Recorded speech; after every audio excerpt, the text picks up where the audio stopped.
But first, who celebrates the anniversary of a financial crisis, the fiscal collapse of an economy? I don't know about you, but when I was a kid, we celebrated Christmas, Thanksgiving, and an occasional president's birthday. Well, actually, only the ones that got us off from school. Hello and welcome to Justice. I'm Judge Jeanine Pirro. Thanks for being with us tonight. This week, President Obama chose to celebrate the 5th anniversary of the near collapse of Wall Street with a backdrop of women dressed appropriately in black. Who does that? Should we now celebrate the 84th anniversary of the stock market crash in 1929? Mr. President, just blocks away in your naval yard, people working for you, gunned down, bleeding and dying. Bodies still in the building, suspects still being pursued, schools and daycare centers on lockdown, your city, Washington, shaken to its core. You don't even recognize the enormity of this tragedy. Instead, you go on a political tirade. Even the Senate had enough dignity to cancel business. The Washington Nationals baseball team had enough respect to postpone their game. But hey, you did give those victims a momentary recognition. Before I begin, let me say a few words about the tragedy that's unfolding not far away from here at the Washington Navy Yard. As if enough about the dead, on with the living, back to political warfare and class divisiveness. And if there's anyone out there who is still wondering whether the President of the United States stayed up 1 minute past his usual bedtime while two real heroes waited for reinforcements on a rooftop in Benghazi, then I have a beach house to sell you in Idaho. Now, I've never seen the country like this. The divisiveness, the class warfare. This is insanity. Everything's a mess. Your domestic policy, your foreign policy. Now, when you were elected, Mr. President, we were hopeful you would bring our nation together. You promised change. And about the economy? If I don't have this done in 3 years, then there's going to be a one-term proposition. Okay. But hey, not to worry. You've got your cheerleaders out there spinning and twirling their batons, like this one. He's brilliant. He has a vision for our country. He's brilliant, has knowledge of the issues and judgment about what the right path would be, respectful of other people's views. Brilliant? Seriously? Nancy, put your hands down. If he's so brilliant, why are we struggling to keep our homes, pay our rent, put food on the table, while our incomes keep dropping? If he's so brilliant, why has the poverty rate gone up? Why are middle-class salaries stagnant? Why have people stopped looking for work? Why are we paying more taxes than ever in the history of this country, while the deficit has never been higher? Why? Because this is the most incompetent administration in American history. Mr. President, with all due respect, you bozos start out by sending free machine guns, illegally purchased, to the drug cartels in Mexico, which guns are then used to kill us and Mexican civilians. And then you use the IRS to target your political enemies and then reward them with $70 million in bonuses after they waste millions of our dollars on play acting and porn in hotels, for which, by the way, they have no receipts, which would be enough to land any of us in jail. And don't think that I'm not a little worried about the IRS and being targeted as your political enemy. And that NSA, you know, the one that doesn't even collect phone records, monitored by the FISA court. They're even hiding information from the FISA court itself.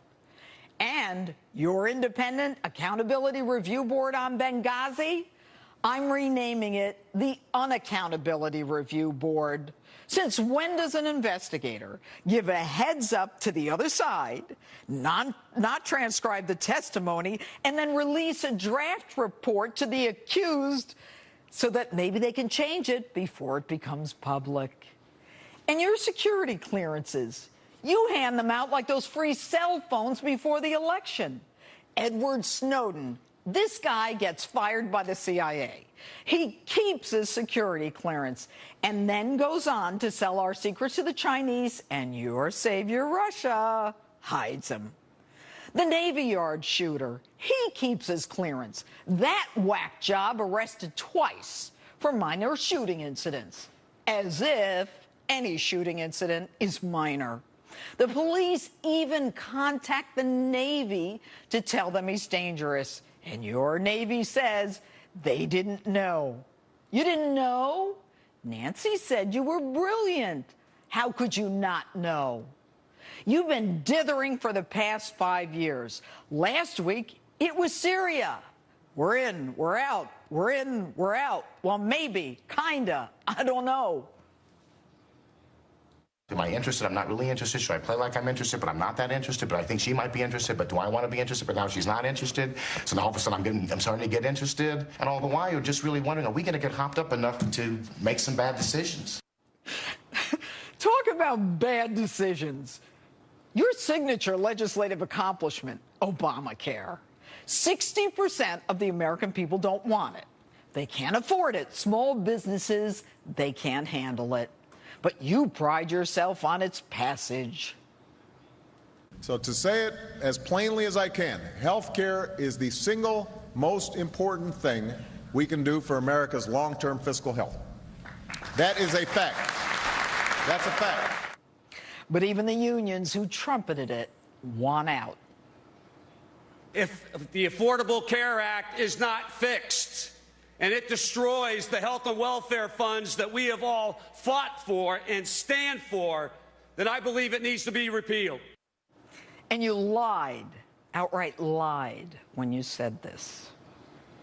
Under the reform we're proposing, if you like your doctor, you can keep your doctor. Now, I know you have a problem with the facts, but maybe... What we've got here is failure to communicate. What's that? You didn't lie? Well, then who's the idiot who told you to say that? He's been fired, right? Not fired, reassigned, on desk duty, still getting a paycheck. You think he'll take the fifth? And only because I'm a gun owner. Your hometown of Chicago. 2 nights ago, 13 gunned down.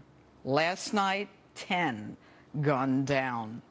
And you think banning guns makes people safer? If you're so brilliant, send in the FBI, Homeland Security, send the Marines, send Yosemite Sam, send anyone you have to stop it.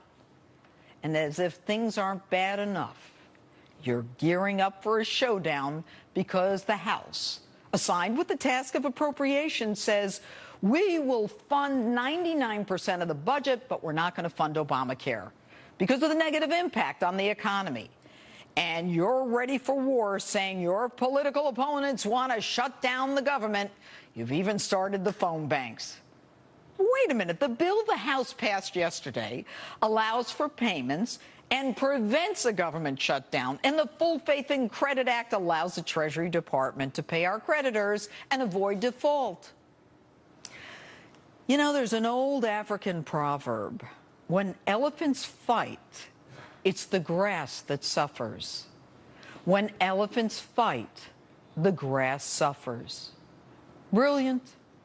If you're so brilliant, stop stoking the fires against your political opponents and launching into one of your political tirades. Mr. President, stop fighting, start leading, and start protecting the grass. Coming up, Congressman Darrell Issa on the looming government shutdown and if we'll ever get answers on the Benghazi attack. And Senator Rand Paul on President Obama and how the scandals in his administration will affect his ability to lead. Vote in tonight's Instapoll. Are you better off than you were 5 years ago?